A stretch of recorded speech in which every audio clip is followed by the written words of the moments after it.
Well, everyone, we're going to go and take a look at the iPad 10 generation and compare it against the Samsung Galaxy Tab S9 FE and see which particular tablet is a better one for you. Now, I will definitely tell you, probably for a lot of people, the Samsung Galaxy Tab S9 FE in some ways does hold up a little bit better than the iPad 10, but I do feel like even between both, there's still a lot of capability between both of these. I don't know if there's necessarily like a no-brainer to go and pick up, but if I were to go and pick up a particular tablet, it might make more sense in some ways to pick up the Tab S9 FE and the iPad 10. We'll talk about that throughout this whole entire video. If you want to pick up either one of these particular tablets, links will be down in the description. You can get them from there and you can help support the channel at the exact same time. Now, starting off with the outside, the iPad 10th generation, which originally came out back in 2022, on the front of this particular panel has a 10.9-inch Liquid Retina IPS panel. And definitely when it comes down to it, I'll say this is a very good looking panel for the most part. It's not perfect or anything, but I think, for the most part, no matter what you're going to do with it, it's probably going to be okay. The thing with this particular panel is that you're getting the top and bottom bezels, and overall, like I said before, it's not terrible. And I do think,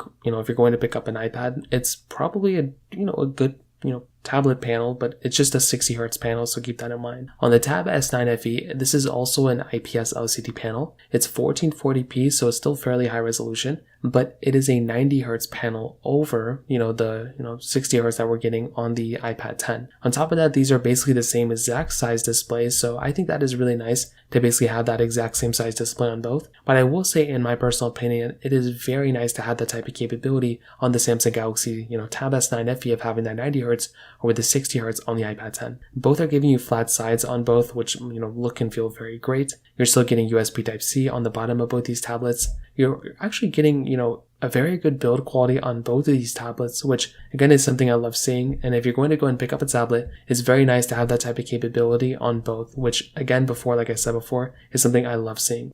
Now, on top of that, another very big thing between both are the cameras in the back, and we'll go and talk about that right now. So both are giving you single camera setups on the backside, which, as I mentioned before, is, very nice. I like having single camera setups, but I like having multiple camera setups more. On the iPad 10, you're getting a 12 megapixel wide and then a 12 megapixel ultra wide camera on the front. With the Tab S9 FE, you're getting an 8 megapixel camera on the back and a 12 megapixel ultra wide camera on the front. So the thing here is funny, on the Tab S9 FE, the back camera is actually not as good as the front camera in some cases. You're able to get 4K at 60 on the back of the iPad 10. The back of the S9 FE gives you 4K at 30. You're also able to get 1080p on the front, but I will probably say when it comes down to the overall, cohesiveness of both these cameras, the Samsung Galaxy Tab S9 FE camera probably isn't as good as something as the iPad 10 camera. And that's just kind of how I feel about it. I feel like both are good, but the iPad 10 I think is probably the slightly better one, just because you are getting higher resolutions and higher frame rates that you can basically film in.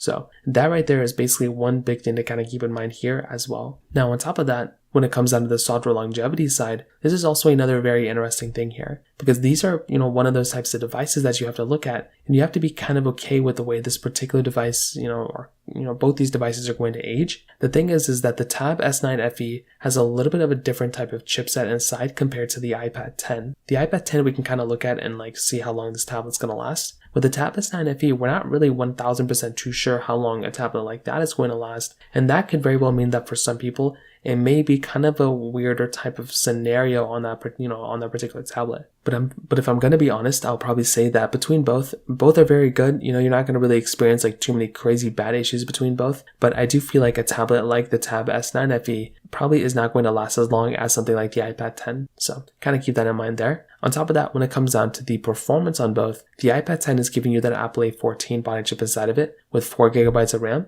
with the Samsung Galaxy Tab S9 FE is giving you that Exynos 1380 chipset inside with 6 or 8 GB of RAM. And the thing I would definitely tell you about the RAM and the performance of both these tablets is that, in my personal opinion, as I mentioned before, I think the performance of something like a Samsung Galaxy Tab S9 FE is great and it's good and everything, but I definitely do think, in my personal opinion, something like the Samsung Galaxy Tab S9 FE probably isn't as good as something like the iPad 10. And if I'm going to go and pick up a tablet, I'll probably say that the Tab S9 FE is a good performing tablet, but I think the iPad 10 might be the better one here, probably for, the everyday person. So from that standpoint and from all standpoints, I kind of do feel like when it comes down to both of these, both these tablets are great and I like both, but I probably think the iPad 10 would be the one that I would probably recommend buying. I think that would be the one that I would pick up and I would look at it, on an everyday basis, and I would probably say that one is the one that I'm more of a fan of rather than something like the Samsung Galaxy Tab S9 FE. But the FE is still a very good tablet and I'm still a humongous fan of it. But I think the iPad 10 is probably the one I'd recommend the average person to go ahead and so.